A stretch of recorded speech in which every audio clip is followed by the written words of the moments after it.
need you, baby. And every time I see you in my dreams, I see your face, it's haunting me. Guess I need you, baby.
of pretty girls and starting conversations. Now all my friends are turning green.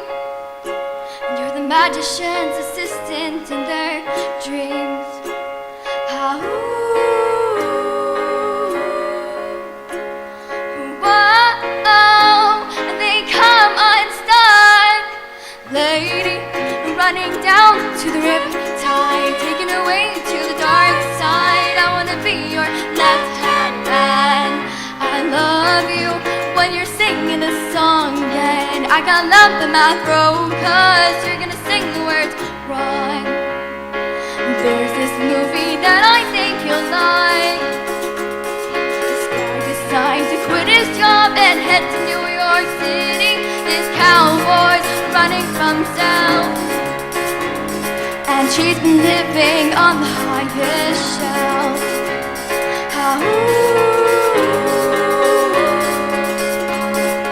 Whoa, and they come unstuck. Lady, running down to the riptide, taking away to the dark side. I wanna be your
anything to miss no viper that you've ever seen. Lady, running down to the riptide, taken away to the dark side. I wanna be your left-hand man. I love you when you're singing a song, and I got love in my throat, 'cause you're gonna sing the words wrong. Lady, running down to the riptide, taken away to the dark side. I wanna be your left-hand man. I love you when you're singing a song, and I got love in my throat, 'cause you're gonna sing the words wrong. And I got love in my throat, 'cause you're gonna sing the words wrong.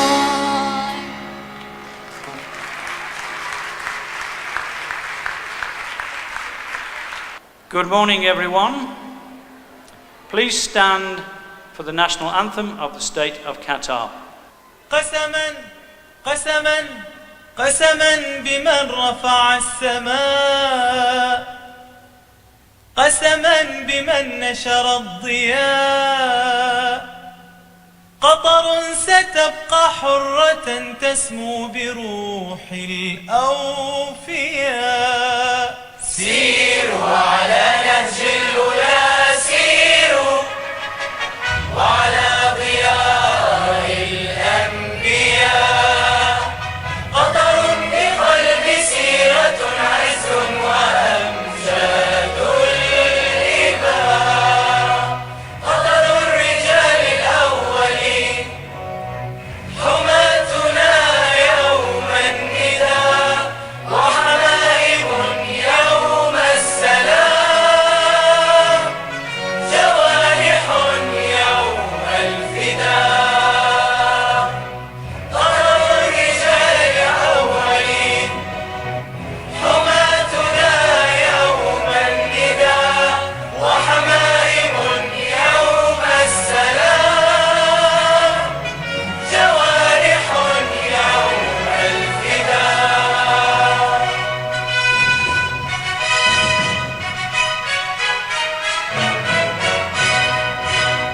قسما قسما قسما بمن رفع السماء، قسما بمن نشر الضياء. قطر ستبقى حرة تسمو بروح الأوفياء.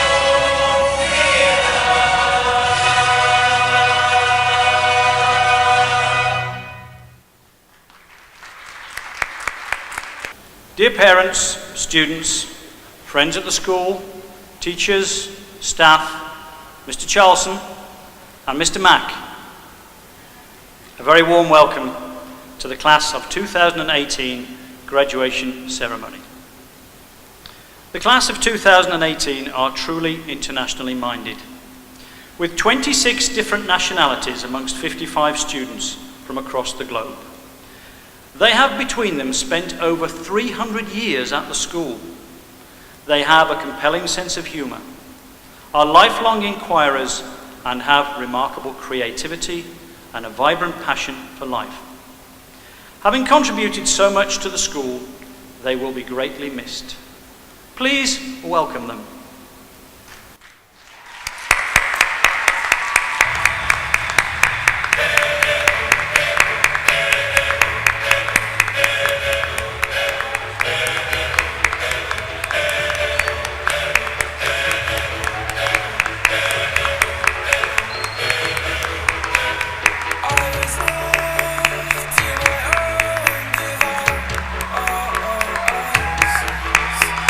Ready to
if you close your eyes. Does it almost feel like nothing changed at all? Wow, how smart they all look. And are, of course. So, before we get to the serious stuff, let's take a peek at the graduates in a relaxed state of mind. Guys, welcome to vlog 35. Today we're gonna go shopping on Fairfax and buy some hype. Wait, Wait, is that recording? Yeah. Oh,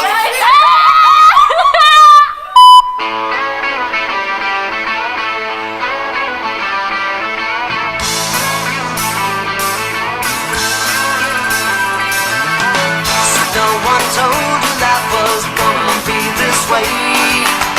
Your job's a joke, you broke, your love life's the away.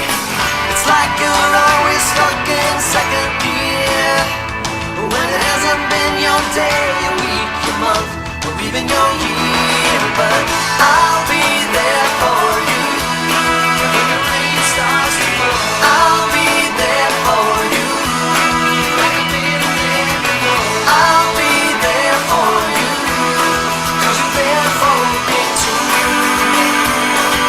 You're still in bed at 10 and work again at 8.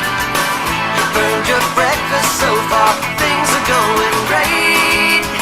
Your mother warned you there'd be days like these, but she didn't tell you when the world was brought down to your knees. That I'll be there for you when the rain starts to fall. I'll be there for you like I've been there before. I'll be there for you 'cause you're there for me too.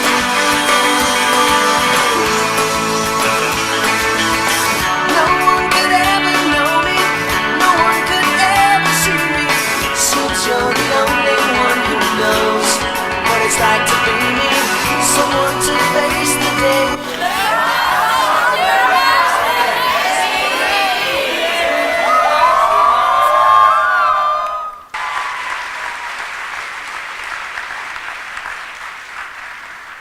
Today is indeed a rather special day. Not only are our grade 12 students graduating, but later today their final results will be published and they will find out tomorrow morning what has happened.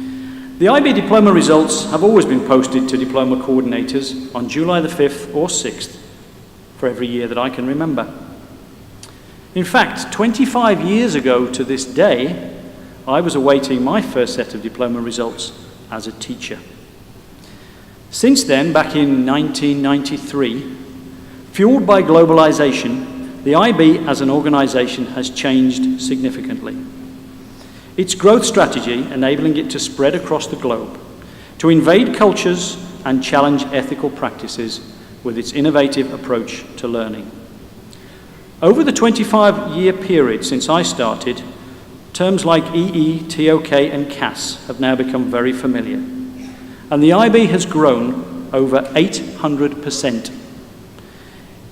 The number of students now taking the IB diploma is now available in over 140 countries. In fact, the IB is so popular that students are now publishing their own opinions about the IB. One such publication, which was written in 2016 by a young man called Tobias Dries, is entitled The Quick Guide to Reaching Your Full Potential in the IB, Insights from a 44-pointer. I thought I might read this. Let's take a look at the main ideas behind Mr. Dries' publication and compare his recommendations with our own experience.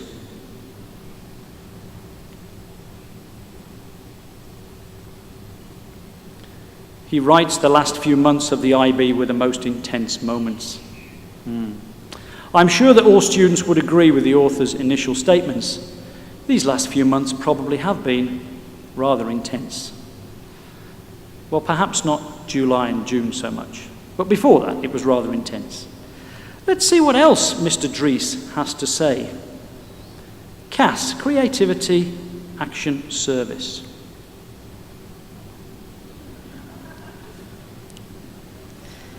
I don't know of anyone who has finished cash by the end of the first year.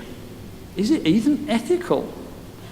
What I am aware of is Mr. Robert, who's at the back. Hello, Mr. Robert. Often seen hiding behind the gown rack on graduation rehearsal day, ready to pounce on unsuspecting students who may not quite have completed the CAS entries on ManageBack. When he finally catches one of the offending students, there's always an embarrassing silence as they eyeball one another, both thinking, "Who are you?" I'm sure they've all finished this year. He's nodding. Very good. What about the extended essay? Mr. Drees' advice is a little confusing, perhaps. I think he's referring to research questions that don't fit well with subjects. Now, the grade 12 graduates know all about the IB Diploma Extended Essay, but many others of you may not. So, what do they actually write about? Well, here's an example of a research question. I'm not sure whose it is, actually. It reads like this: how have cultural shifts in Europe altered the ways in which societies perceive tattoos? I'll just read that again. How have cultural shifts in Europe altered the ways in which societies perceive tattoos? Very interesting. Is this a psychology essay? Is it an art essay? Aha, I know who wrote it now. Will it require 4,000 words to answer it? Okay. I did ask another student to answer it. This is what they said. How have cultural shifts in Europe altered the ways in which societies perceive tattoos? Answer, they haven't. You could have saved yourself a lot of words there. And now, let's have a look at grade 12's favourite form of torture, theory of knowledge. Again, Mr. Drees doesn't really give us anything to get our teeth into. His advice seems a little vague, particularly when the scope of any task in TOK might be difficult to determine. Please allow me to explain. Here's an example from one of my lessons. I asked my students to sketch the relationship between time and knowledge. Most students produced the following.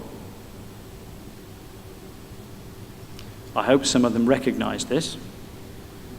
We can clearly see that there was no knowledge when time began, and that the amount of knowledge in our world has grown over time. Some amount of knowledge was lost during the Dark Ages, however, and knowledge grew rapidly during the Renaissance. That all makes sense. However, Sami Buganum took a different approach. It now appears that time is circular and the scope of our knowledge may vary at any one time. Well, this diagram may seem quite challenging, but as Lexi often pointed out to me in TOK, I thought I understood at the start of the lesson, but now I'm not sure. It seems that I now know more or less at the same time. My brain hurts. Perhaps Sami is right, and not about Lexi's brain, of course. But how does this help us when we find ourselves dreaming in Dutch? You won't see the connection just yet. Let's take a look at what Mr. Drees has to say about Group 2 language acquisition.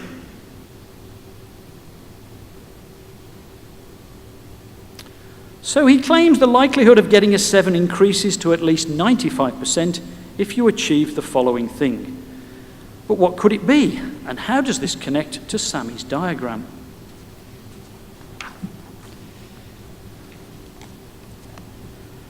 Dream in the language, suggests Mr. Drees. I wonder if any of you have dreamt in a language that you've been studying. I was interested in this, so I did a little bit of research. And I took a short extract from Psychology Today.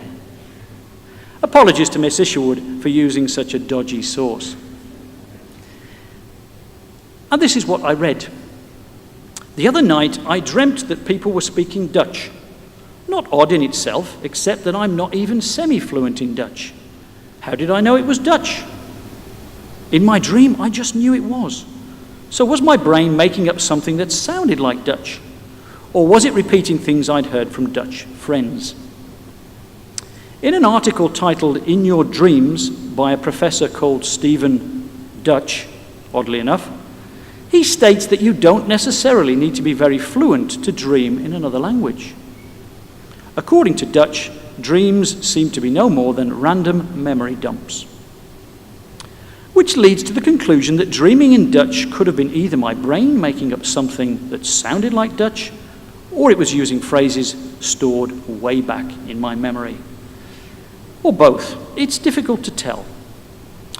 Well, that was fascinating, wasn't it? Psychology today is full of lovely reads. So let's return to the advice of Mr. Dries.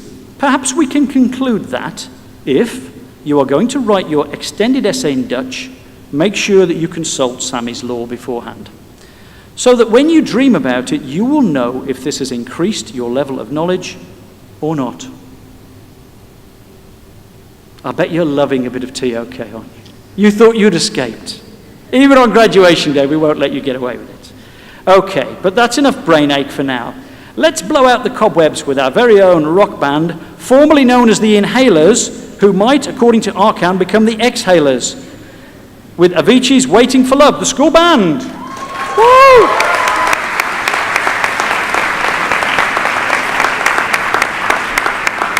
Hello, graduates. This is a performance for all of you, and it symbolizes your dreams and desires after graduating the EP.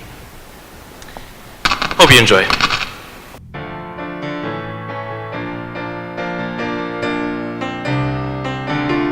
Where there's a will, there's a way, kind of beautiful. And every night has its day, so magical.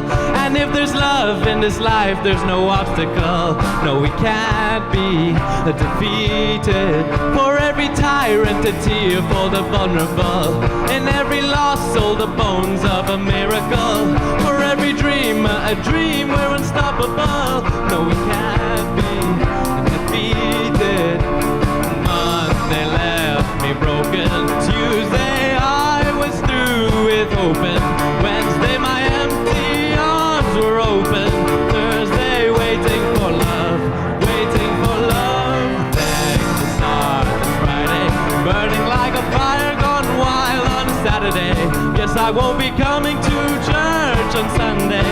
I'll be waiting for love, waiting for love to come around.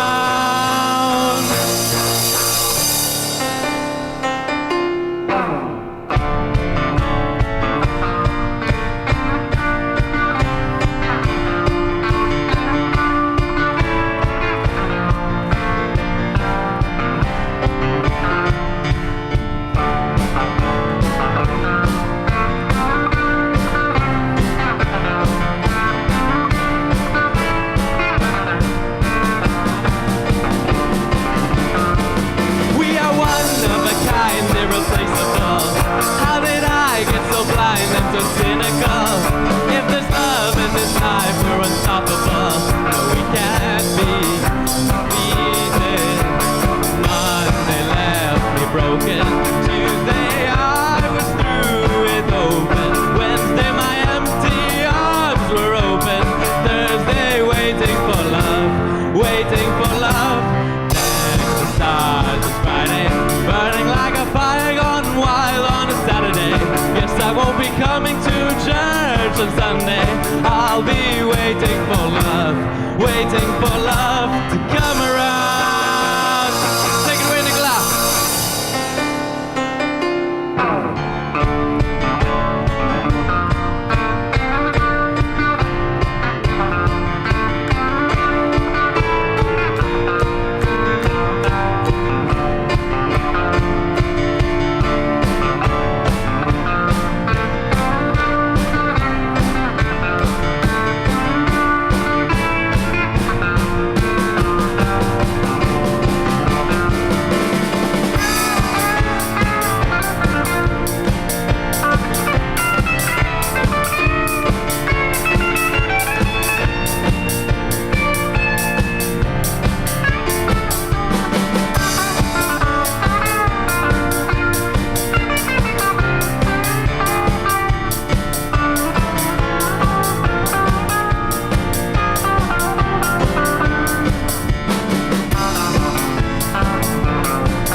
very much.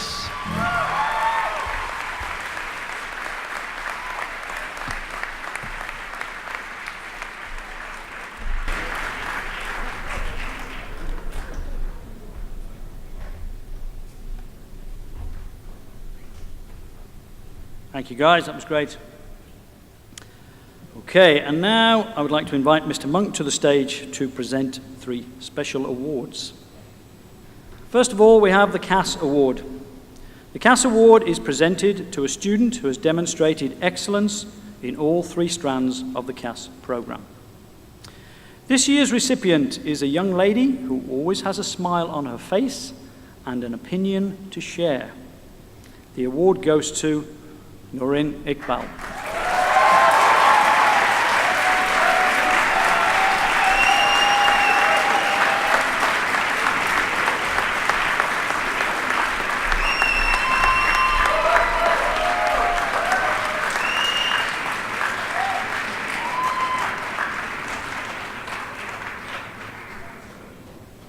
And now we come to the Learner Awards. We're going to present Grade 11 and Grade 12 Learner Awards. The awards go to students who have shown outstanding educational growth, improvement, commitment, and intellectual development in their academic studies. The Grade 11 Learner Award goes to Karim Kamal.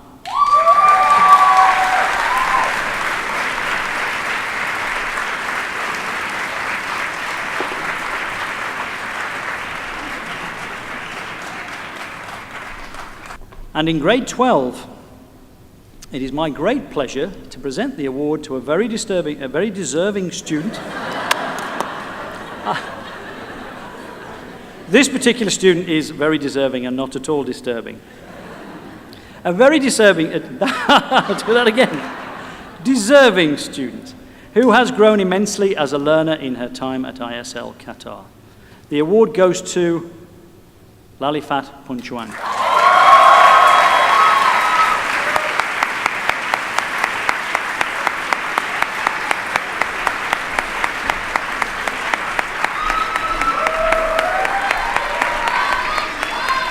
And now we have a new award this year, the Nadim Makaram Award. This new award is presented to a student who personifies the values of ISL Qatar and who is an outstanding representative of the school, displaying a positive attitude towards the life and culture of others. I'm delighted to invite Mr. Makaram's daughter, Rolla Salman, to the stage to present this award.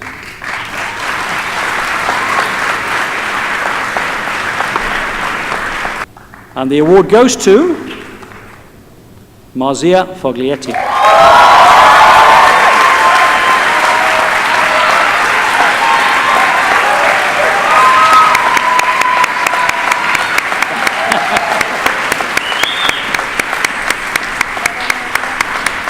Let's now return to the work of Tobias Dries and see what he has to say about Group 1 Language and Literature. He's not so positive, really, is he? Here's what Nourin Iqbal had to say, probably due to the well-known motivational force called the Rathwell effect. She clearly got more out of her literature course. She wrote, "A reader lives 1,000 lives before he dies. The man who never reads lives only one. Nothing describes my IB diploma literature experience better than this quote. I've had the opportunity to view 1870s Norwegian society through the eyes of a housewife. I've viewed Indian society in the 21st century through the eyes of a driver, and I've seen the horrors of dystopia through the eyes of a handmaid, to name but a few. Literature is a platform for one to travel into different worlds by sitting in one place." Thank you, Nourin. Very beautiful words.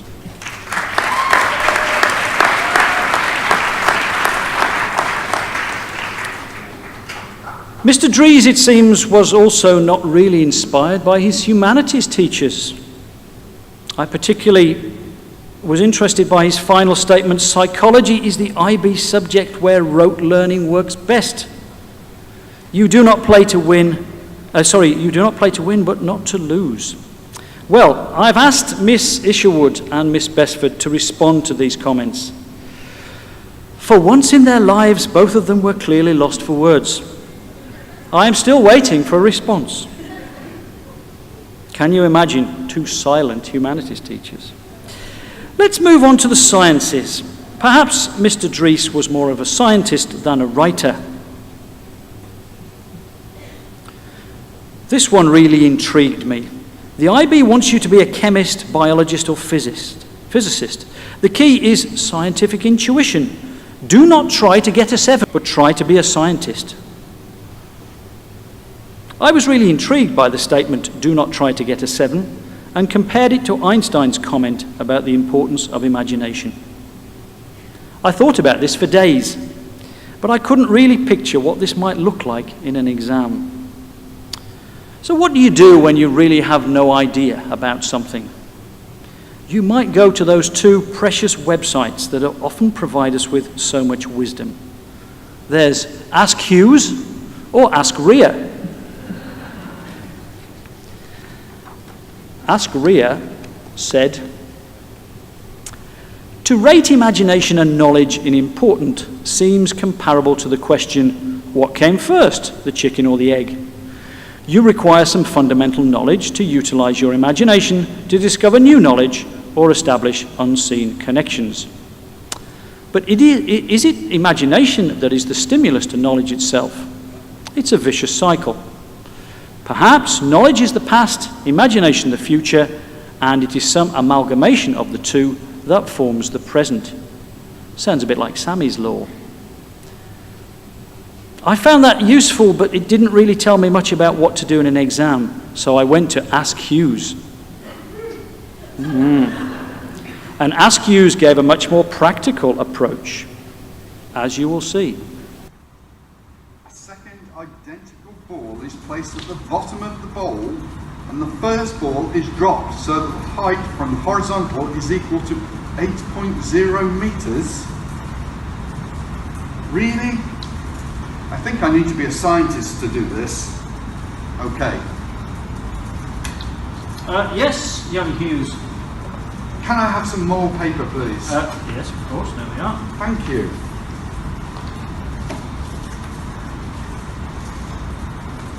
Yes, young Hughes. Can I have some more paper, please? More paper? Oh, okay, there we go. Thank you.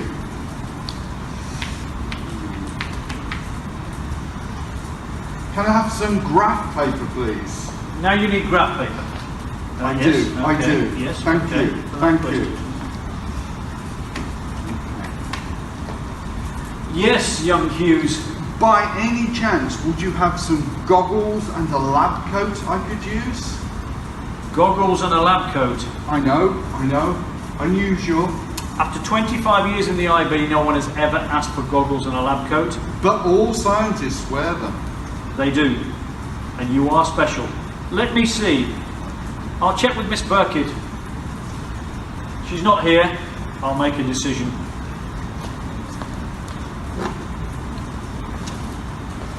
Here we are, goggles.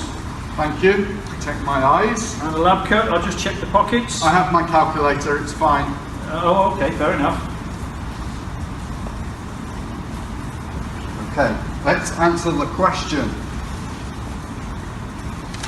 A ball at the top of a ramp rolls down into a second ball.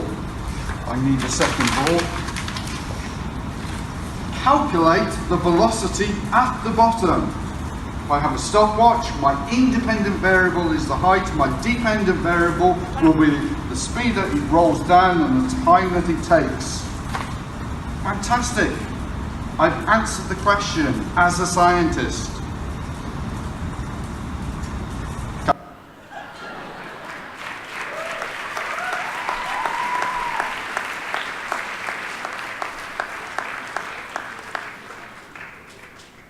It is said that when you complete an exam a few days later, you have no memory of it ever again.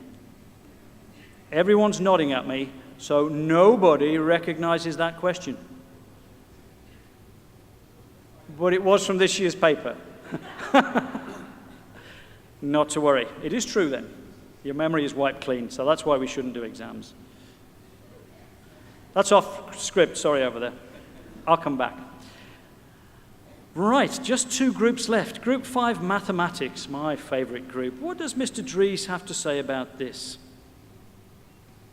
Well, very interesting. I was astonished at the first comment connected to the last comment.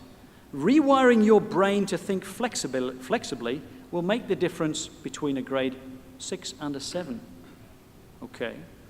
And then he says a great way to shock your mind is by doing as many past paper questions as possible. I thought of rewiring and shock. There's a physics connection here, isn't there? They're very powerful words, but I was a little bit worried that the rewiring might go wrong and lead to a shock that does irreparable damage to the brain and produces an IB zombie. Zombies and higher-level mathematics are closely connected, as Sammy and Arthur know only too well. Now that's another memory test, because I mentioned that 2 nights ago and they've already forgotten that as well. Okay, let's finally move on to the arts. Mr. Dries was not into the arts, and so we have a lovely slide that says, however, we are into the arts in a big way. And so, we are very proud of our students' achievements in the arts. And so to end this little review of Mr. Dries' work, I thought we would have the last word. So against the backdrop of the DP art exhibition, let's leave those last words to 2 of our own students, Abdullah and Ria.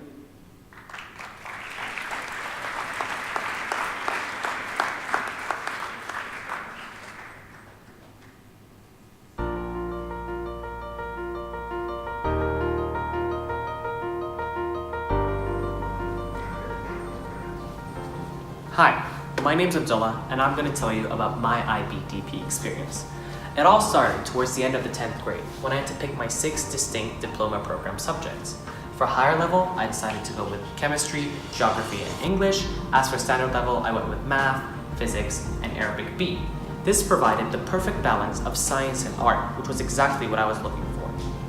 It allowed me to develop an understanding of the scientific method, while also developing an appreciation for art and the mechanisms that operate our modern world. But don't be fooled.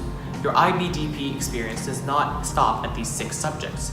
We also all have to undertake a 4,000-word exploration in the form of the essay, also known as the extended essay.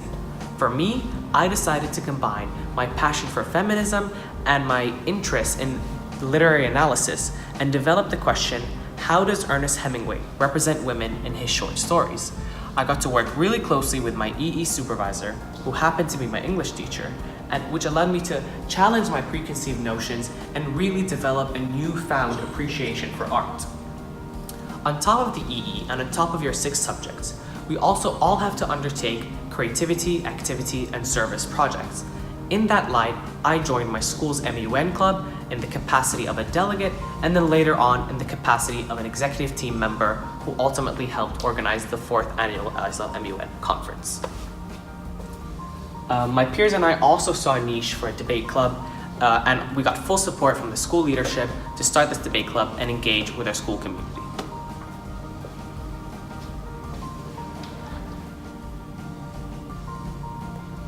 Hi, my name is Ria Aurora, and I go to school with 70 other nationalities, each with their own perspective superimposed onto a culture that is not our own.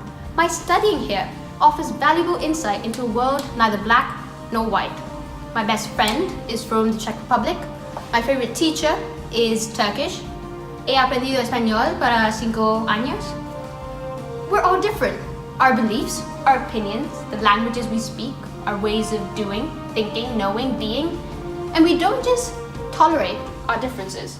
Instead, we embrace them, aware that in doing so, we reach higher realms of empathy and understanding.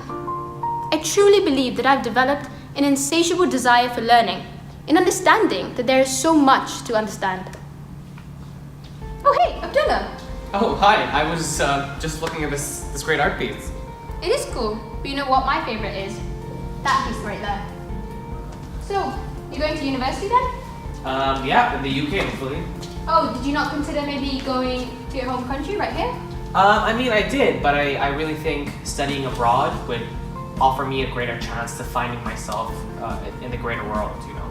Yeah, I think IFO people do understand that, you know, being an Indian in Qatar in an international school with a lot of different perspectives. I think it's important. It helps you resist the reductionism of the world, sort of beyond yourself. I think the future is quite exciting.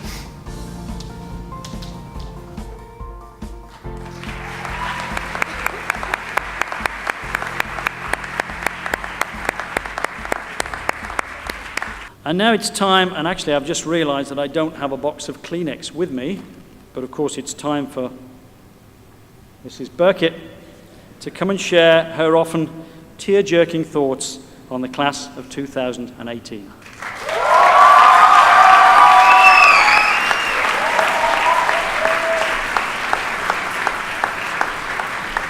Class of 2018. Finally, we have made it to the day you have been waiting for. This voyage of discovery has taken many twists and turns. As a grade, you are so kind and supportive of each other, more like a family than friends. And it is that family that has helped you reach this fabulous moment. Mr. Hughes and I could not be more proud of you.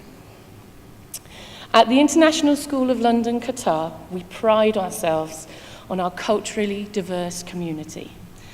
But what does that actually mean? Well, I've worked here for 7 years now, and the reason I have stayed so long is because of the community. In particular, the students who have become my extended family. With this in mind, I would like to make some observations about the class of 2018, and I apologise in advance if the comments do not mean anything to some of the members of the audience, but I hope they will to the class of 2018. With so many different characters, where do I begin? One of the greatest benefits of family is their unique understanding of you, the way our family works, and how within it we all have our own roles to play. There are the heroes, those hyper-responsible, self-sufficient people. First, there are our matriarchs of the family, Amatallah, Fatma, and Asma. Our favourite big sister, Lexi, so supportive that she turns up to the first exam just to be with her friends, despite not taking the subject. The mature and sensible Mohammed Al-Baidi and Faisal, who are always offering great advice. Rithika, Latifat, Rahima, Anna, Sidra and Salma, who are exemplary role models. We are in awe of their drive to achieve. Louisa, Emma and Lynn, the protective big sisters, who listen to all your woes and defend you to the end. Then we have the straight talkers, who will always give you an honest opinion. Sammy, the one who keeps you on the straight and narrow. We have Marzia, the trendsetter. Apparently standard level physics is the way forward. Shama, Badur, Fajr, who will give you no end of beauty advice. Beatrice and Lali, who will never let you down with their fashion advice. Abdullah, the master of cool, calm negotiation, no matter how ridiculous the request. And finally, Ria and Mohammed Tabala, whose lively debates will leave you confused over what is really the right answer. There are the entertainers, Nicholas, Nicola and Sarah, who delight us with their musical talents. Mila and Maria Rico Sapien, who brighten every day with their artistic flair. Noreen, who is the official family documenter. We have the interesting uncles, who always have a tale to tell. Jan, Amir, Wazim, Eric. And of course, the ones that always keep you guessing. Danny, Borja, Ahmed, and Akil. We never know what they're going to do next, but they always add a sparkle to your day. Then there are the eternal optimists. Maria Abisala, Malak, Hiba, Myrna, who will change the world with their inspiration. The sporting big brothers whose skill made us smile with pride. Mohab, Michael, Arthur, Borja. Saidatul, Fatima, Tuli, Tanya and Angela, those kind-hearted cousins who add joy and laughter to all situations. Then there's the smooth, enigmatic Gerardo, who can use his Italian charm to solve any situation. And the long-lost uncles, Saif and Matthias, who were welcomed into the family. And finally, we have Prithvi. Every family has one. No matter what the options, he will always find the most difficult route. But we would not have him any other way. I found a poem which sums up how I feel about all of you. My ISL family. To be part of a family like mine is so divine. Where love is shown, hurt is shared, our love for each other is never impaired. We talk, we laugh, we cry, but we are family. We do it together, for as family, we do it all as one. For we are family, full of strength, full of love, a family no one can touch. That's why I love my family so much. So with a heavy heart, I say goodbye, class of 2018, and Mr. Hughes. But this is not forever. It simply means I miss you until we meet again. Thank you.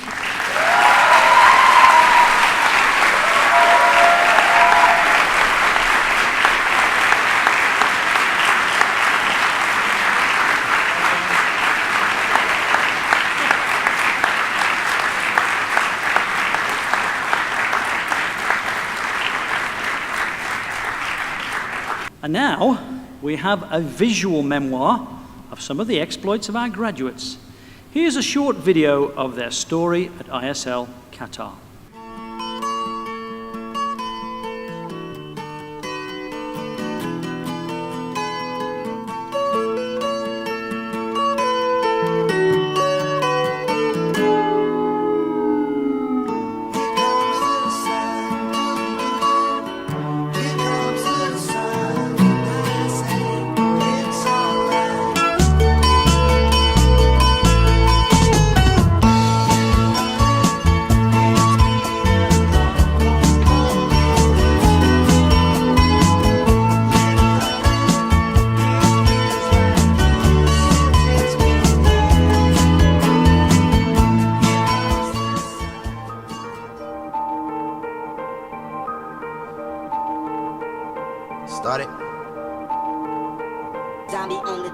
Started from the bottom, now we're here.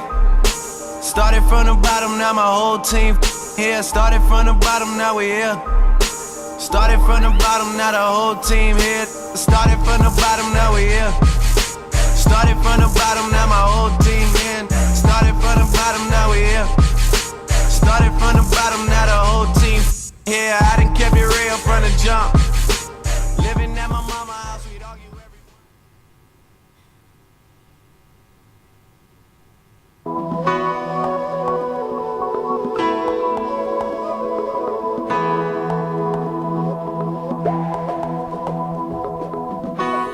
I look into the window of my mind. Reflections of the fears I know I've left behind. I step out of the ordinary. I can feel my soul ascending. I'm on my way. Can't stop me now, and you can do the same, yeah. What have you done today to make you feel proud? It's never the bathroom. Can we go smoke a cigarette? I really need one. But first, let me take a selfie.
yourself stuck in the middle of the sea, I'll sail the world to find you.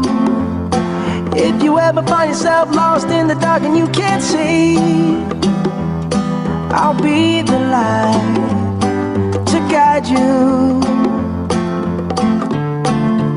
Find out what we're made of when we are called to help our friends in need. You can count on me like 1, 2, 3, I'll be there. And I know when I need it, I can count on you like 4, 3, 2, and you'll be there. 'Cause that's what friends are supposed to do, oh yeah. You're simply the best, better than all the rest, better than anyone I've ever met. I'm stuck on your heart.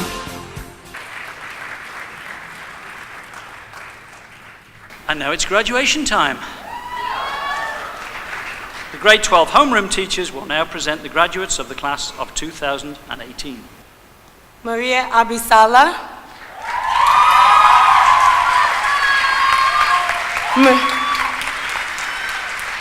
Maria is Lebanese. She's been at ISL Qatar for 7 years. Her next adventure will be studying architecture at Lebanese American University.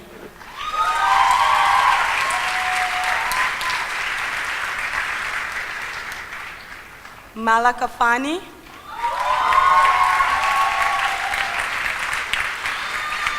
Malak is Jordanian. She has been at ISL Qatar for 10 years.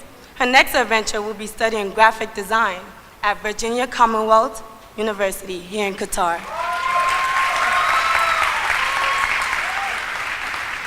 Amatallah Aqlan. Amatallah is Yemeni. She has been at ISL for 10 years. Her next adventure is studying literary studies at Utrecht University in Netherlands. Faisal Al-Naimi. Faisal is Qatari. He has been at ISL for 10 years. His next adventure is studying civil engineering at the University of Portsmouth in the UK.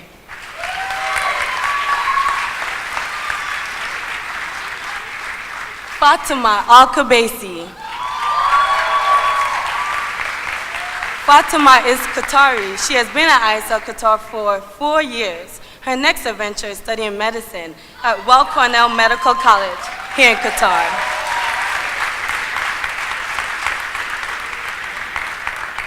Ria Aurora.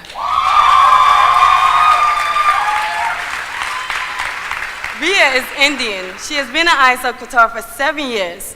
Ria plans to take a gap year and then will go on to study at the University of California in the United States.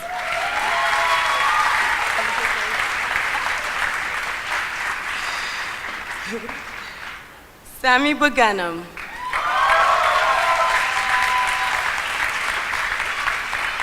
Sami is Lebanese.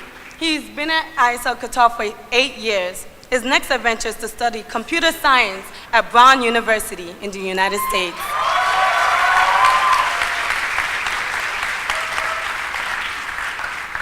Arthur Dow.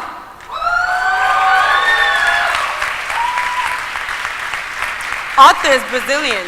He has been at ISL Qatar for 6 years. His next adventure is to study aerospace engineering at TU Delft in the Netherlands.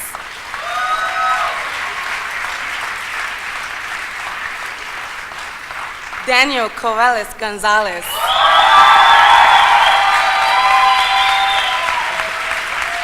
Daniel is Costa Rican. He has been at ISL Qatar for 10 years. His next adventure is to study aviation at G Air Flight School in Portugal.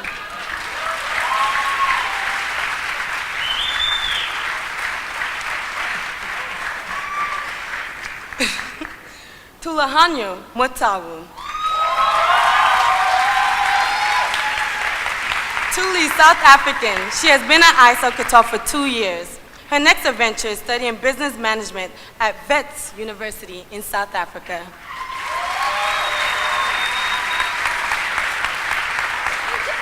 Thank you.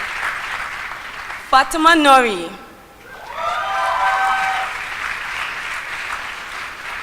Fatima is Indian. She has been at ISO Qatar for 2 years. Her next adventure is to study computer science at the University of Sharjah in the UAE. Nicholas Paez. Nicholas is Colombian. He has been at ISO Qatar for 4 years. His next adventure is to study aviation at Aviator College of Aeronautical Science and Technology in the United States.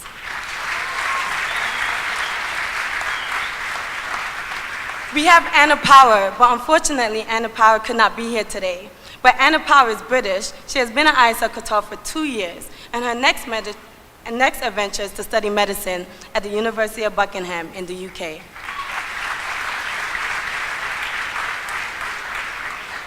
Maria Fernanda Rica Sapien. Maria is Mexican. She has been at ISO Qatar for 6 years.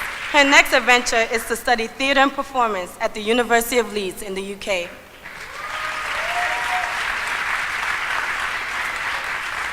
Sidra Sheikh. Sidra is Canadian. She has been at ISO Qatar for 3 years. Her next adventure is to study business administration at Schulich School of Business at York University in Canada.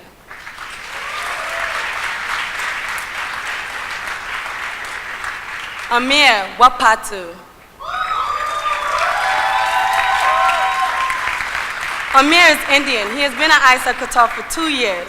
His next adventure is to study business management at the University of Bath in the UK. Putvi Valenki. Putvi is Indian. He has been at ISO Qatar for 4 years. His next adventure is to study business administration at the University of Amsterdam in the Netherlands. Rahima Velmi.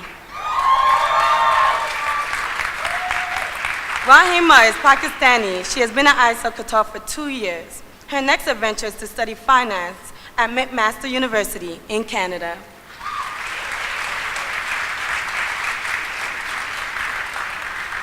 Sarah Zafani. Sarah is Italian. She has been at ISO Qatar for 10 years. Her next adventure is to study osteopathy at the British College of Osteopathic Medicine in the UK.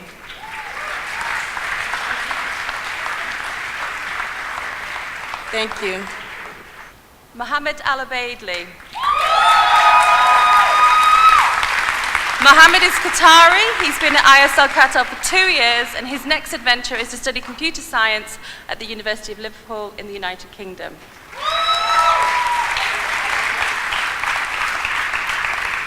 Lexi Amores-Hudson. Lexi is Canadian. Lexi's been at ISL Qatar for 4 years, and her next adventure is to study psychology at the University of Western Ontario in Canada.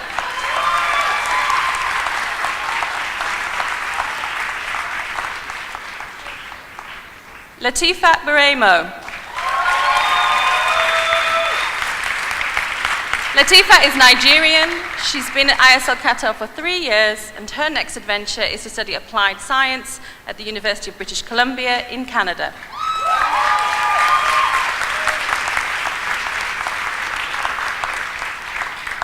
Gerardo Francesco Ferrara.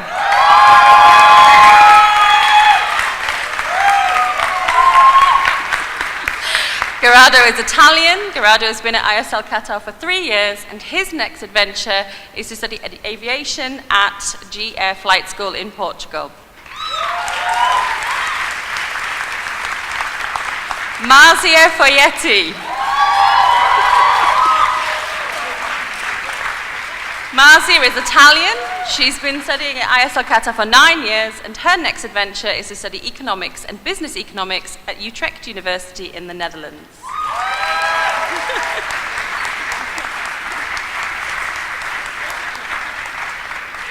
Eric Freilich. Eric is Brazilian. He's been at ISL Qatar for 4 years, and his next adventure is to study chemical engineering at Dalhousie University in Canada.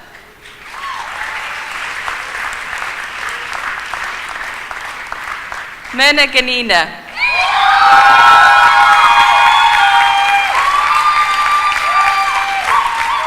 Myrna is Egyptian.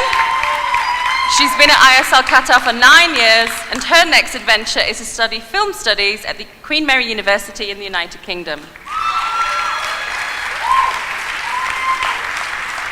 Asma Hachicha.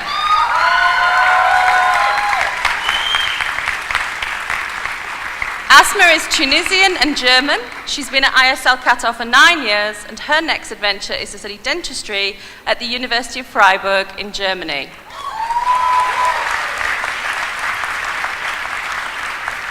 Noreen Iqbal.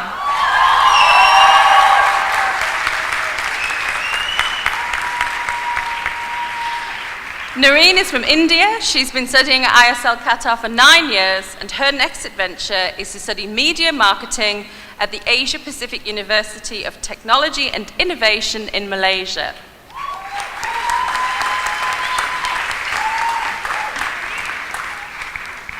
Wasim Muhammad. Wasim is from the Philippines. He's been at ISL Qatar for 2 years, and his next adventure is to study biology at York University in Canada. Lalitpat Puntwang. Lali is Thai. She's been at ISL Qatar for 7 years, and her next adventure is to study fashion design at the International Fashion Academy in Paris.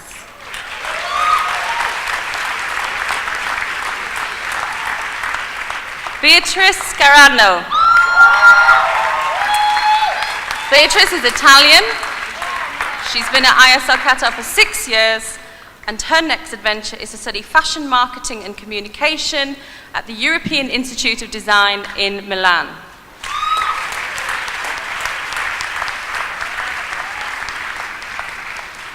Jan Sedlacek. Jan is Czech. He's been at ISL Qatar for 7 years, and Jan's next adventure is to study international relations and organizations at the University of Groningen in the Netherlands.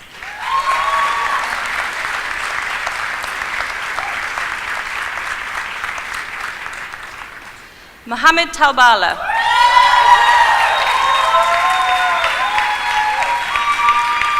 Mohammed is Swedish-Sudanese. He's been at ISL Qatar for 3 years, and his next adventure is to study law at the London School of Economics and Political Science in the United Kingdom.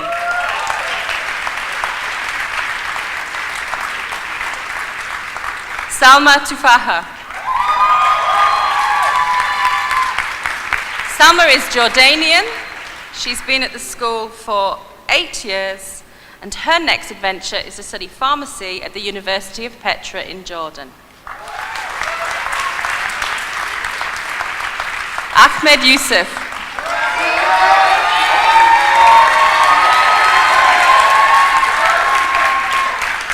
Ahmed is Qatari Egyptian. He's been at ISL Qatar for 10 years, and his next adventure is to study civil engineering at Brunel University in London.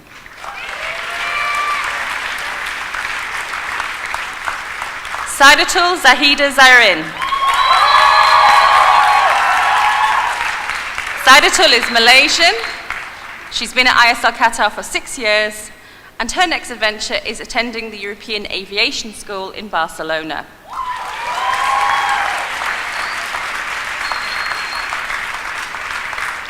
Mila De Lange. Mila is from South Africa. She's been at ISL Qatar for 4 years, and her next adventure is to study arts and culture at Maastricht University in the Netherlands.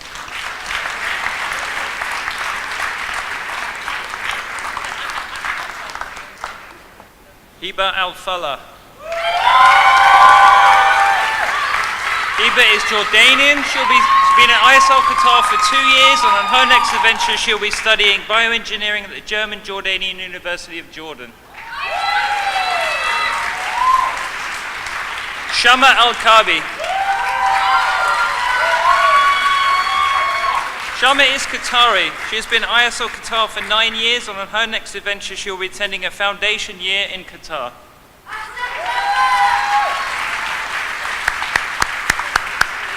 Fajr Al-Kubaisi. Fajr is Qatari. She's been at ISL Qatar for 7 years, and on her next adventure she'll be studying journalism at Northwestern University, Qatar. Abdullah Al-Rumaihi. Abdullah is Qatari. He's been at ISL Qatar for 10 years. On our next adventure, he'll be studying international economics at Georgetown University, Qatar.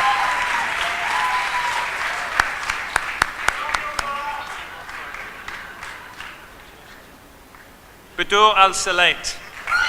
Badur is Qatari. She's been at ISL Qatar for 10 years, and on her next adventure, she'll be studying law at City University, London.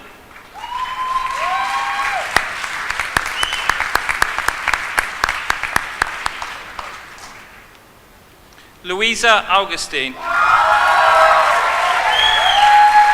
Louisa is Brazilian.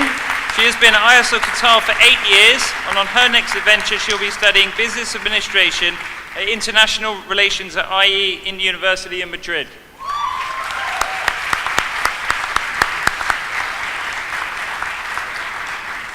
Lynn El Khoury.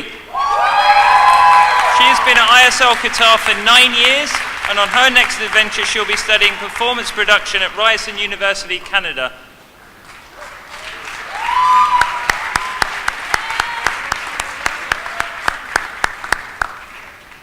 Mohab Basila.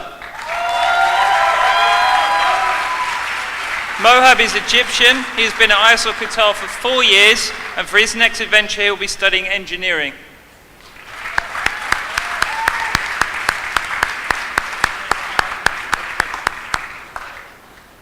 Borja Entrala. Borja is Spanish. He has been at ISL Qatar for 4 years, and on his next adventure he'll be studying aviation at the European Flies in Madrid.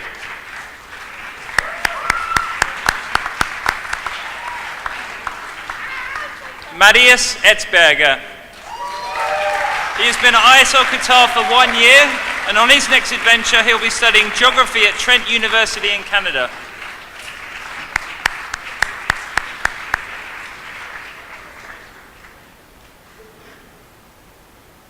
Ritika George. Ritika is Indian. She has been at ISL Qatar for 2 years, and on her next adventure she'll be studying computer science at the National University of Singapore.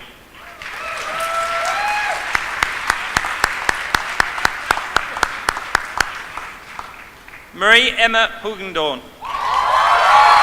Emma is Dutch. She has been at ISL Qatar for 3 years, and on her next adventure she'll be taking a gap year to explore the world.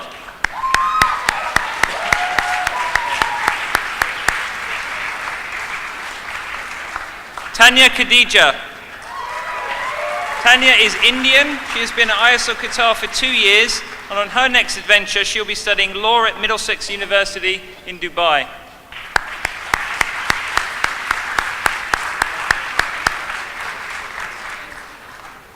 Saif Khalil. Saif is Egyptian. He's been at ISL Qatar for 6 years, and on his next adventure he'll be studying mechanical engineering at the University of the West of England.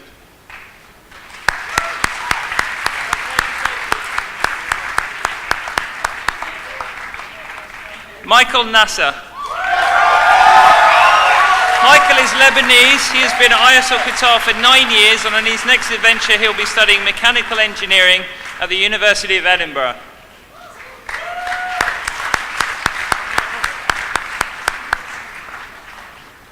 Angela Sadath. Angela is Indian.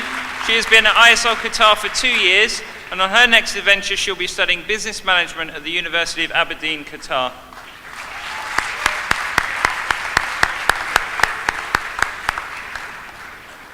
Aqil Sharju. Aqil is Indian.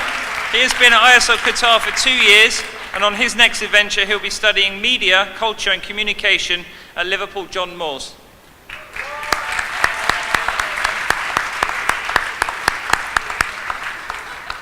Nikola Zenkov. Nikola is Bulgarian. Nikola has been at ISL Qatar for 9 years, and on his next adventure he'll be studying tourism and catering at Budapest Metropolitan University in Hungary.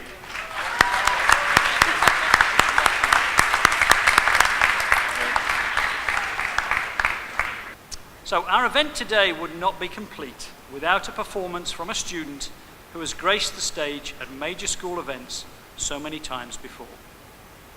With Wonder by Emeli Sande, it's Lexi Amores-Hudson.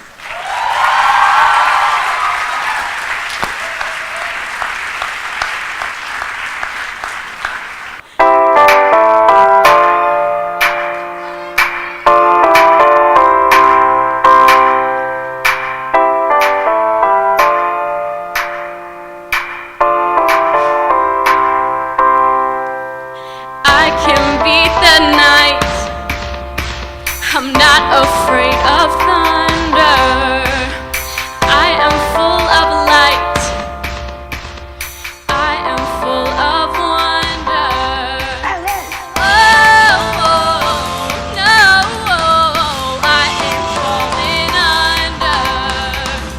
Oh, no, I am full of wonder. Though our feet might ache, the world's upon our shoulders. No way we gon' break, 'cause we are full of wonder. Oh, no, we ain't falling under. Oh,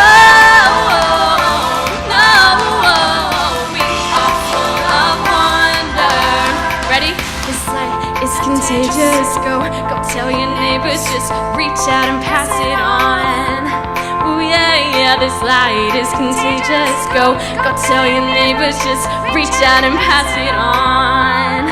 Ooh, this light is contagious. Go tell your neighbors, just reach out and pass it on. Ooh, this light is contagious. Go tell your neighbors, just reach out and pass it on.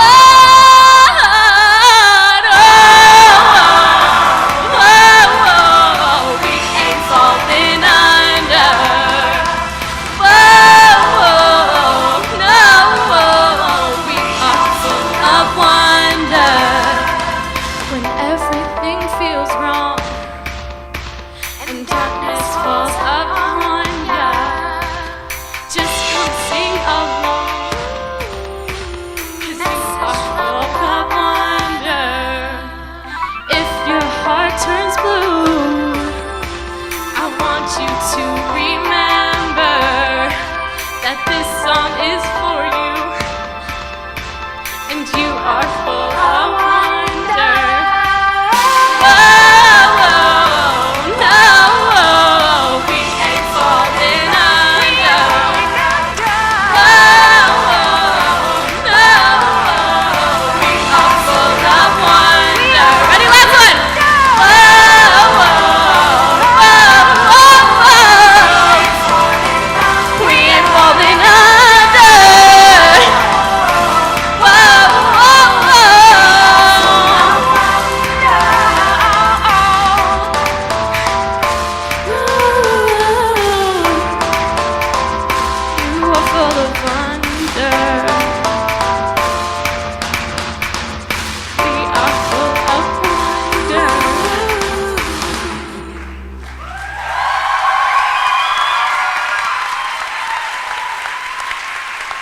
Thank you, everybody.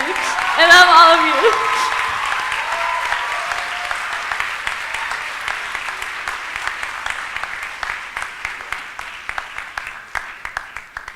And now we move to the announcement of the valedictorians.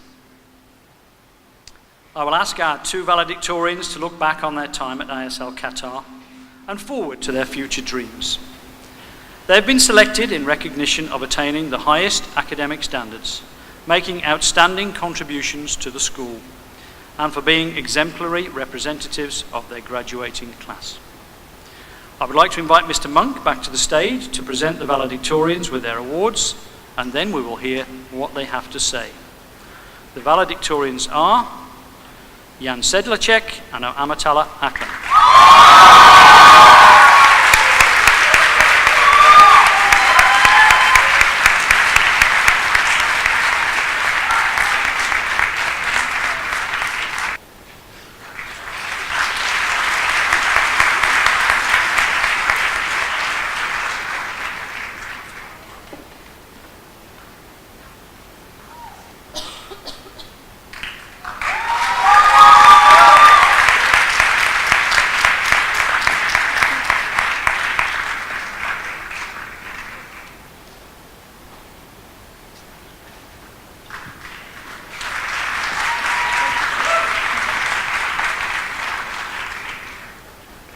البداية الحقيقية لصياغة هذا الخطاب كانت عندما كنت في السيارة مع أمي حين سألتني عما أريد أن أكونه في المستقبل. ومثل هذه الأسئلة عادة ليس لها وقع كبير، ولكن كون تخرجي من الثانوية العامة صار على بعد عدة أسابيع فقد شغلني هذا السؤال. وأخيرا نجحت جهودي ساعات وساعات من التفكير العميق وأنا أخطط للمستقبل بينما أتقلب على سريري، وقد أجبتها بكل ثقة بالطريقة نفسها التي تدربت فيها على الرد في ذهني مئات المرات. وبعد شرح مستفيض لخطتي صدمت عندما ضحكت أمي وقالت: أتذكر أنني كنت أحلم مثلك. يا له من رد قاس، هكذا خطر في بالي، ولكنني استوعبت فيما بعد أنها ردة فعل حزينة لعدم تحقيقها أحلامها، مما جعلني أفكر: هل طموحاتي ببساطة مجرد تفاؤل غير واقعي وآمال صعبة المنال تشغل جيل الشباب؟ قلقت كثيرا من فكرة أن تكون آمالي وتطلعاتي مجرد خيال، وأنا متأكدة أنني لست وحدي من تخطر ببالها هذه الأفكار. ولكني أقف أمامكم اليوم لأبين لكم كيف تغيرت قناعاتي خلال العامين الماضيين. السيدات والسادة، زملائي الأعزاء، عائلتي الكريمة، المدرسين الأفاضل، وأخص بالذكر خريجي دفعة 2018، أسعد الله بالخير صباحكم. الحقيقة أنني أشعر بمشاعر متناقضة في هذه اللحظة. فمن ناحية أشعر بالفخر لإلقاء كلمة الخريجين وبالرغبة الصادقة في أن تكون هذه الكلمة الوداعية ذكرى طيبة لا تنسى لأصدقائي وزملائي الأعزاء. ومن ناحية أخرى أشعر أنه ليس من العدل أبدا أن أكون أنا وحدي من يلقي كلمة الخريجين، فأنا بالذات أعلم أننا جميعا نستحق أن نلقي هذه الكلمة من على هذه المنصة، نهنئ بعضنا بعضا ونشكر مدرسينا ونحتفل ببداية فصل جديد من فصول حياتنا. ولكن بما أن هذا الأمر ليس ممكنا فسأبذل قصارى جهدي لتلخيص تفاصيل أروع عامين في حياتنا، وأتمنى أن أمثلكم خير تمثيل. تعود أول ذكرياتي للعامين الماضيين إلى الصف 11 في بداية برنامج الدبلومة، حيث جمعتنا الآنسة بيركت والسيد هيوز في قاعة الطلاب وأخبرانا بما سمعاه عن دفعتنا، ويبدو أننا كنا نحظى بسمعة ممتازة. وبدا ذلك جليا أثناء إصغائنا بانتباه للحديث آنسة بيركت التي عددت نقاط قوتنا وتمييزنا الأكاديمي والمعايير العالية التي قد تم إرساؤها لنا. ويبدو أنهم لا يعلمون أن جدران القاعة العامة وأرضيتها كانت ملطخة ببقايا حلوى الكريم المستخدم كمقلب لأحدنا، أو بالفتيات التي كنا يرقصن الدبكة، أو بلائحة التباهي والتفاخر الملقاة في زاوية القاعة. ومع ذلك فقد كانت كلمات معلمين الطيبة هي ما ساعدنا على تحقيق مبتغانا. ولذلك أحب أن أشكر ومن أعماق قلبي مدرسينا الذين أصبحوا خلال العامين أصدقاء لنا وأحيانا أعداؤنا، ولم يكونوا مجرد مدرسين لنا فقط، فمن أحضان الآنسة راثويل التي كانت تخفف عنا في وقت الشدة إلى كلمات السيد بول الحماسية لنا، والأهم من ذلك كله مخزون الآنسة كلارك من الشوكولاتة والحلويات التي لا تنضب. فمن هذه الناحية لم يحرصوا فقط على دعمنا بل وملؤوا بطوننا أيضا بما لذ وطاب. أود أيضا أن أشكر منسقي برنامج الدبلومة السيد هيوز صاحب النكتة الحاضرة، فبدون حس الفكاهة لديه لم نكن لنصمد طوال هذين العامين. وكذلك الآنسة بيركت التي قضينا طوال العامين محاولين تجنبها لتفادي تقريرها الدائم، والذي كان مبررا بسبب عجزنا عن الالتزام بالمواعيد النهائية. وبالرغم من أخطائنا وهفواتنا لم نجد منكم إلى الحب والطيبة والتفهم والدعم الدائم. وأخيرا إنه لشعور رائع أن نأتيكم مقبلين لا مبدرين. يدور جدل كبير حول مفهوم السابق للتفاؤل غير الواقعي، وهو أن الأحلام والطموحات للمستقبل المثالي لا تحذرنا من العقبات التي ستواجهنا في حياتنا.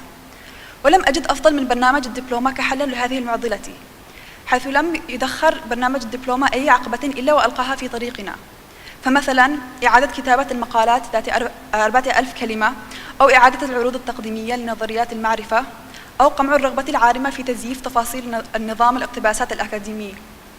لقد كان هذا البرنامج وبحق تجربة فريدة ومميزة غيرتنا للأفضل.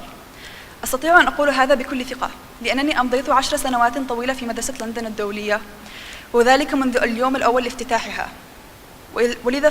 ولذا فقد أتيحت لي الفرصة لملاحظة زملائي ينتقلون من مرحلة الطفولة إلى مرحلة الشباب، وأنا فخورة بكوني معهم اليوم.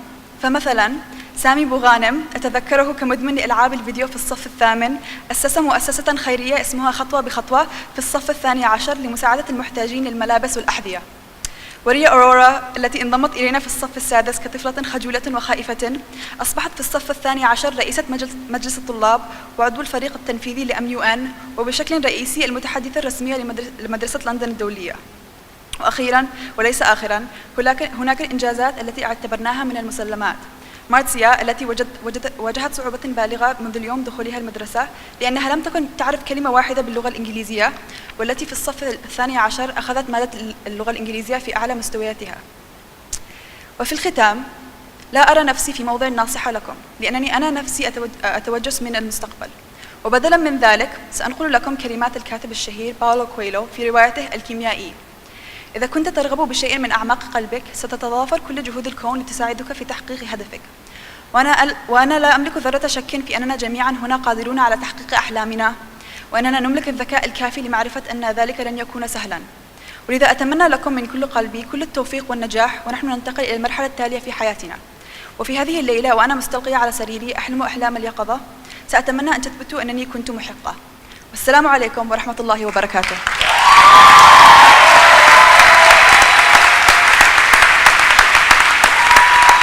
Well, greetings, folks. Good morning. About 3 months ago, oops, my papers are running away.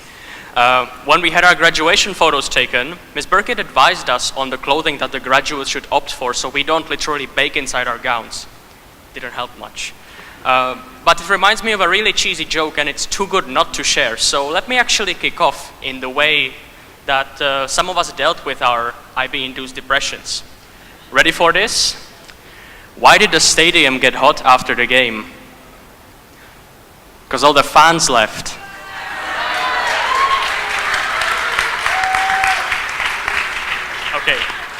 Okay, now for serious.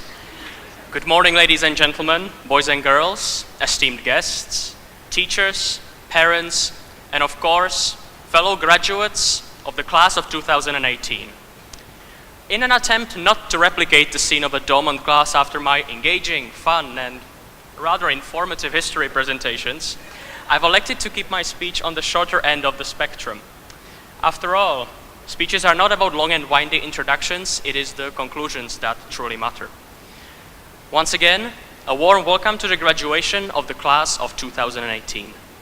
It is a tremendous honor for me to stand in front of you today as one of the valedictorians, but more importantly, as a representative and spokesperson of some of the most diverse, capable, intelligent, talented, determined, and dynamic company you are ever likely to come across.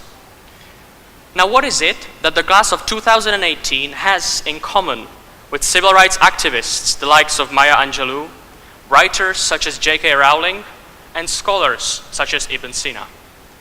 It is one virtue. And that virtue, ladies and gentlemen, is the virtue of perseverance. From the first day at ISL Qatar, some as far back as 9 to 10 years ago, but most notably in the last 2 years, members of the graduating class have shown again and again that perseverance is a virtue they certainly do not lack. After all, we wouldn't be here today otherwise.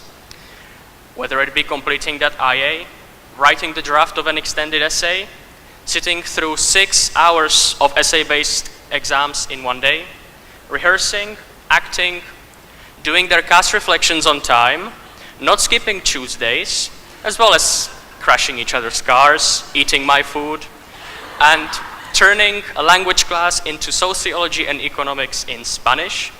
Members of the class of 2018 have been there and done that at some point in their high school careers. As for me, it would be hypocritical to claim that my completion of the IB didn't require a good deal of perseverance. Now, this is not to say that support from peers, teachers, and family was in any way less significant. But perseverance, ladies and gentlemen, is a virtue we will utilize most in the years to come. Why? Well, because as many of you know, out there, that's the real world. A place where we will have no Miss Burkett and no Mr. Hughes to chase us with reminders of outstanding tasks and deadlines.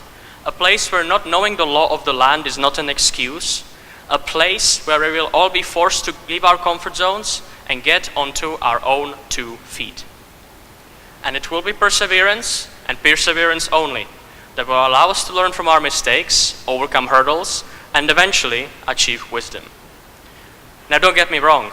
As a unit, we've had a multitude of remarkable experiences, many of which we'll never forget, and some of which I shall now attempt to recall. There were the design, humanities, literature, those 3. Trips to Barcelona, Dubai, Munich, and London. Our MYP parties, grade 6 and 12 dessert trips, MUN conferences, World Scholars Cups, and assemblies will continue to form a vivid part of our memory boxes.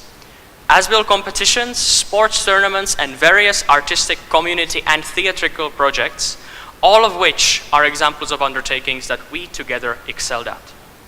Frankly, to try and recall all of our shared good times, I'd have to miss my flight home on the 7th.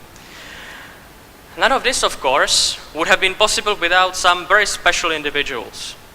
So let me now take this opportunity to extend a profound thank you to all our teachers, pastoral leaders, and of course, the unforgettable duo of Miss Burkett and Mr. Hughes for guiding us academically and accompanying us in our journeys.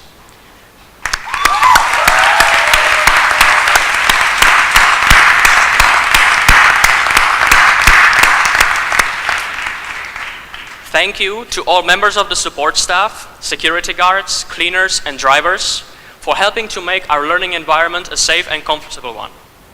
On behalf of the class of 2018, I would like to thank all our families and caregivers for supporting us throughout. On a personal note, I would like to thank my mom Renata, dad Miroslav, and sister Emma for putting up with my choices over the past 2 years, inspiring me and enduring my endless rants.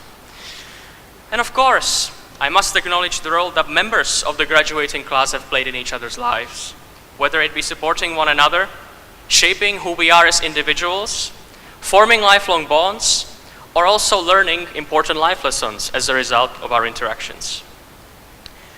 So as our time at ISL Qatar draws to a close, there is one thing I must leave the class of 2018 and those of you following in our footsteps with. This will sound stereotypical, I admit it, you hear it all the time, but only we are the makers of our own destiny. Now, one of my favorite authors and historians is Timothy Snyder, people have had full of it, who wrote a book called On Tyranny, called 20 Lessons of the 20th Century, where he mentioned several times that being the propagator of change, whether political, social, or merely personal, is the single most effective means of achieving that change. Now, one of the lessons that Snyder elaborated upon is take responsibility for the face of this world. We must not complain about the state of our lives, careers, or education unless we ourselves are willing to dedicate the effort to initiate a transformation, even if it's merely personal. Everybody knows how to criticize. Everybody knows how to conceal one's identity behind a nickname or vent frustrations in their own social bubble. But few have the courage to inspire, to step out of their comfort zones, set an example, and make a compromise. As individuals, it is only up to us which path we decide to take. Whether we come up with ways to cut corners and trick our way out of responsibilities, or whether we actually act upon the words of Mohandas Gandhi said almost 100 years ago. If we could change ourselves, the tendencies of the world would also change. As a man changes his own nature, so does the attitude of the world change towards him. And we need not wait to see what others do. So let us take that first step. With the following fact in mind: no matter which path each of us chooses, only they will eventually reap the harvest of their decisions. And so let it be that we make our choice wisely. Fellow graduates, whatever we do in life, let it be done honestly so we may settle down peacefully at the end of the day, knowing we have done nothing to compromise our moral integrity. Let us set an example, one that future generations may and will want to follow in our troubled world. I have known some of you personally for almost 7 years, and I know each and every one of us is more than capable of this feat in our own unique and individual ways. After all, our diversity of origins, opinions, and intentions has been one of our greatest identifying traits. So let's not allow our potential to go unused. At the end of our days, we will want to look behind and see we have lived a just, fulfilling, and purposeful existence.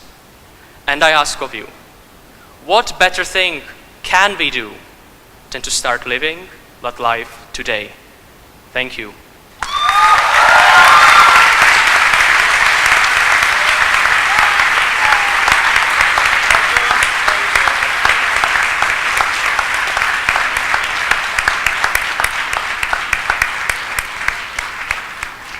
It's always most appropriate when students challenge the head of school and say, "Beat that." So now I'll invite Mr. Monk to the stage to address the graduates.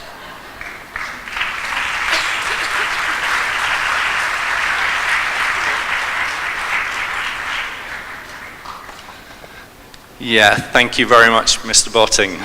Thank you, Jan and Amatallah, for giving me the hardest job of the morning to try and follow that.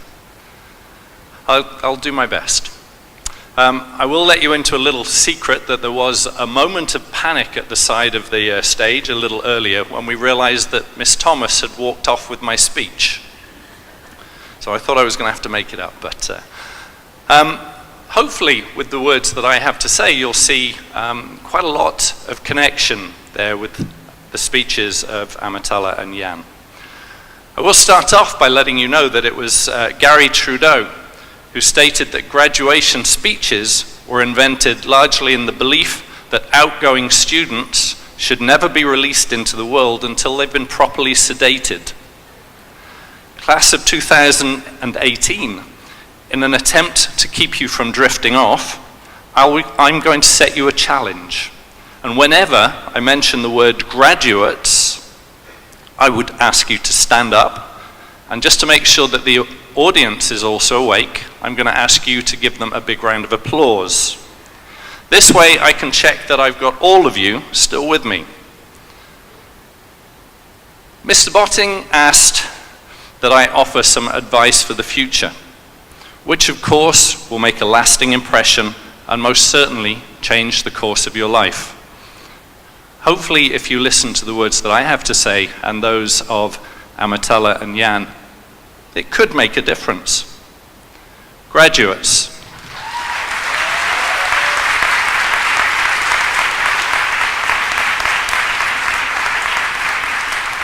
I'm very impressed you were listening. Well done. However, before I do think of the future, I would like to consider the past. As any good historian would tell you, do we have some good historians here? Put your hands up, graduates, if you're one of our historians. I said the words. Graduates was the word. Well done, those of you who are awake. You are going to have to stay on your toes. As any good historian will tell you, it's the understanding of our past which truly allows us to understand our present. And I would therefore like to give a special mention to Mr. Chris Charlson, who we have with us today, who's very much part of shaping the class of 2018, a class that we're very proud of. Please stand up, Mr. Charlson.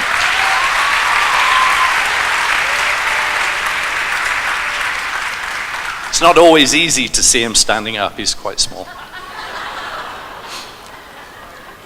I would also like to give a special mention to another person who's played such an important role in the development of this class, and who will sadly also be graduating from ISL Qatar today. Could I please ask Mr. Tim Hughes to stand?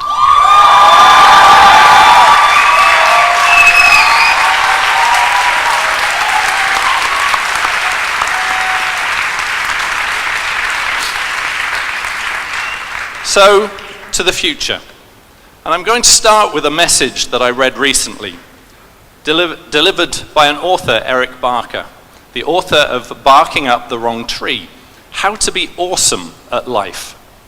And Barker wrote a blog post entitled 4 Harsh Truths That Will Make You a Better Person. Don't worry, I'm only going to share the first harsh truth with you, and you'll have to find the blog yourself if you want to read the other 3. But Mr. Barker starts with a statement that's not particularly cheery, but as he points out, there has been considerable scientific research carried out to prove its validity. Indeed, it's one of the few known truths in life. Are you ready? You are all going to die.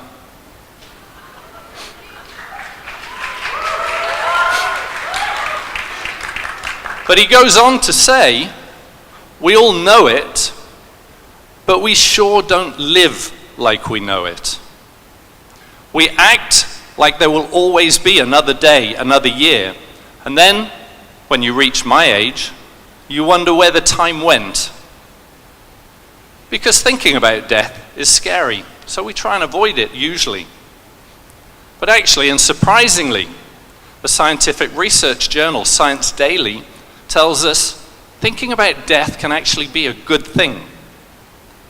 It says an awareness of mortality can improve physical health and help us reprioritize our goals and our values, according to a new analysis of recent scientific studies.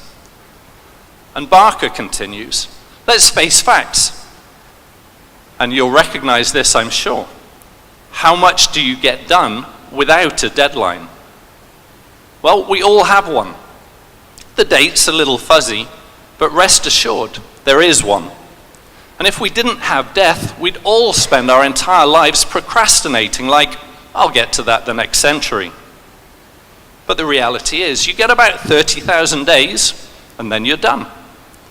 And we've all started using up those days. Death puts life into focus. But when we ignore this, we lose track of what's important, of priorities, of the big picture, of what's meaningful. We even lose track, if we allow it to happen, of what's fun. Friends don't get seen, and vacation days don't get used. We don't acknowledge that there's an end, and so we don't prioritize. And we waste time, and not even in ways that are truly enjoyable. Well, personally, I think that's scarier than death. It was the Roman philosopher, Seneca, who said, it's not that we have too short a time to live, but that we squander a great deal of it. Life is long enough, and if it's given in sufficient measure to do many great things if we spend it well. But when it's poured down the drain of luxury and neglect, when it's employed to no good end, we're finally driven to see that it's passed by before we even recognized it passing. And so it is. We don't receive a short life, we make it so. Graduates.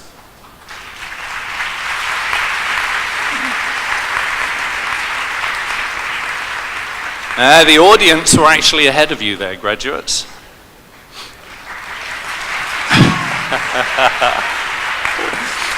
That one was actually an accident. I would at this point like to relate this to some advice that was given to me at a time when I wasn't feeling particularly positive about life. Perhaps an experience that many of you have already shared.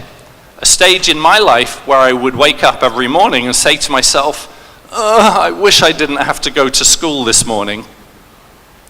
Of course, it didn't help that I was the head of secondary at the time, And this kind of behavior might be seen as normal for students, but waking up in this way isn't really what's expected of the head of school. Well, this was changed for me when somebody I respected greatly pointed out to me that there are actually no have-tos in life. There are only choose-tos. And no matter how much I was hiding from the truth, there is nothing in life that we have to do. Quite simply, each of us weigh up the consequences of not going to school or college or work, and we make decisions based on what we see as the possible outcomes of that choice. Quite simply, if I really was that unhappy, then I needed to make a different choice. What made such a huge difference to me was the shift in thinking from helplessness to one of empowerment. And I realized that I was making the choice to go to school every day. I should tell you, by the way, that I quickly discovered that this particular piece of advice should only ever be given to a graduating class. No, graduating. Well done, graduates. The audience are asleep.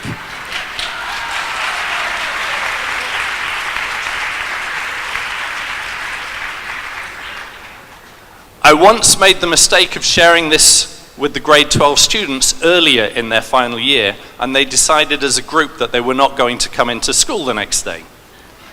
Of course, I know I would have been safe giving that advice to this group. The importance of feeling empowered and making good choices to live your life well was brought home to me as I sat on a recent flight and watched an old film that I'd seen before, and I always seem to manage to choose one that's going to make me cry on an aeroplane, which is very embarrassing when I'm sitting next to somebody. The film is called About Time. Have you seen it? Any of you seen it? Good. It's a rather sentimental film in which the main character, Tim, discovers that he has the special ability to travel back in time to the places and events that he's already lived. Tim realizes that he has the opportunity to change his past in order to improve his future. And after a number of interesting journeys, Tim decides that he's going to go back and live every day of his life a second time. And on that second day, he will do all that he can to make sure that he enjoys it and that he lives it well. As the film draws to a close, Tim realizes that if he lives his life as it should be lived, then he doesn't need to time travel at all.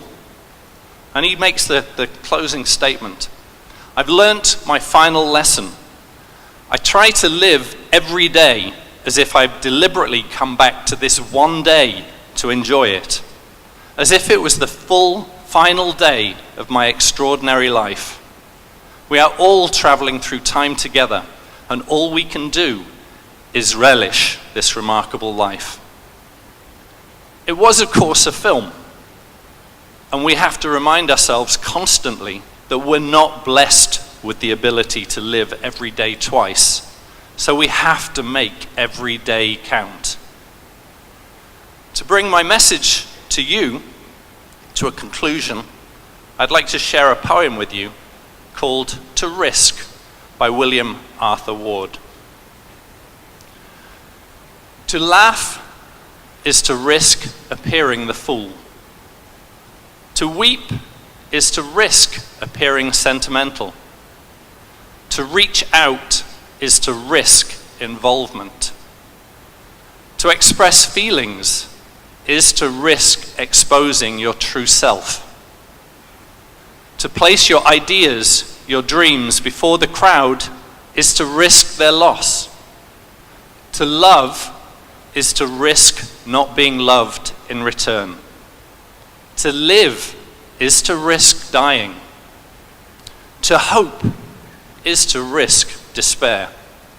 To try is to risk failure.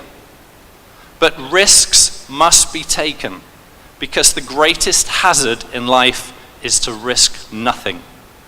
The person who risks nothing, does nothing, has nothing, and is nothing. He or she may avoid suffering and sorrow, but they simply cannot learn, feel, change, grow, love, live. Only a person who risks is free. Graduates,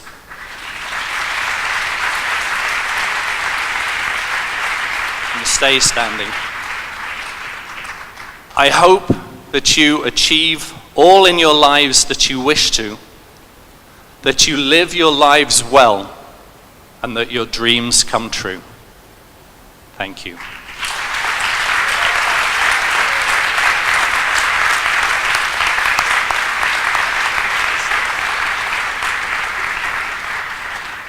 Thank you so much. As we reach the end of proceedings, I'm going to invite the homeroom teachers to lead the students out of the gym. But before I do that, those students who are going to be leaving the gym, I wish you a wonderful, wonderful summer vacation. Those of you who are moving on to other schools and teachers as well, I wish you success in the next stage of your lives. So students, grade 12s, you're going to stay here. And very soon, once we've cleared the hall, we're going to invite the grade 12s up onto the stage for the final classic hat throw photograph. So homeroom teachers, please, if I could ask you to lead the students out of the hall. Grade 12 students, if you'd like to make your way up onto the stage. And parents, you might want to get yourself in a position where you can take that classic photo.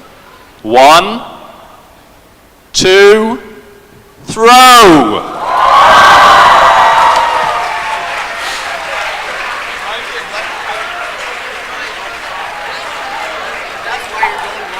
Thank you all so much. Now, well done, graduates.